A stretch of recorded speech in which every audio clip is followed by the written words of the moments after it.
Good morning, everybody. Mike Vacchi, Princetontrader.com, here with your Thursday market webcast. Okay, daily chart first, and we continue to be range bound. You've got the weekly pivot at the bottom of the range in and around 84. You had a little bit of a push, a spike below that area this week, and then we're back up right now to that 30.13, 30.14 area.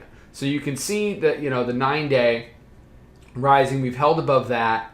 And you can see the top of the range here, 14 quarter, and the Globex high currently is 30.13. You can visualize it a little better on the hourly chart. So we talked about this yesterday. You had multiple weekly pivot tests here Sunday night, here in Globex, and here right before the open yesterday. So we got long on that third touch. We were short into here. We got long here, and it was a nice little day.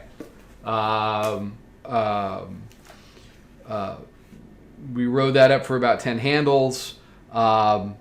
They gave a little bit back, and then into the close, we ended up getting long around 98. We're still in that trade. And what you've seen in the overnight is just a steady climb to the upside. You see the mid-band support here, and we're right back up to 30.14. I discussed in the room yesterday how I really tend to pay attention to who has immediate tape control, and a lot of that has to do with who wins the early week battle over weekly pivot.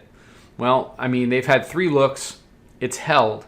If it continues to hold, that gives the bulls a clear advantage. Absent news, you've got to have that caveat in this market because you never know what's going to happen.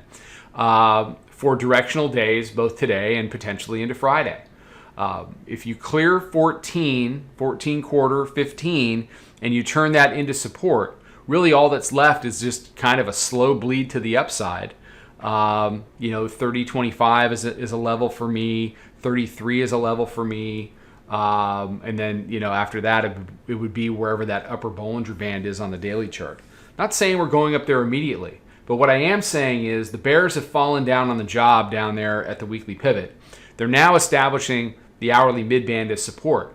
And if they give up this resistance level and resistance becomes support at 14 to 15, there's not much else to do except watch the bears get squeezed again. It's just kind of the way of the world for the last, you could argue the last 10 years.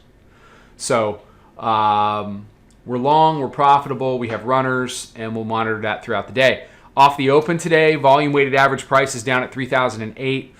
Proprietary moving average is at 10. That hourly midband is down at 6.5. So I would not be surprised off the open if we came back to retest hourly mid, kind of like we tested it here. So you had a rejection to the upside about 3 in the morning, down there around 4 in the morning. So a couple of big candles to whip most people out. We were in from down here, so it didn't affect us. But I would not be surprised if this level didn't get a look. If it holds, well, then it's a buy. All right, everybody have a fantastic day. More stuff out on social. Come join us in the room. Ton of new people. Ton of people turning from trial subscribers into regular subscribers. It's a great time to come in and learn together with a bunch of people. It's good stuff. So trade them well. I'll talk to you tomorrow. Follow us over on Twitter, Instagram, and Snapchat at Princeton Trader. Check us out on Facebook and join us for a free trial at www.princetontrader.com. Trade them well.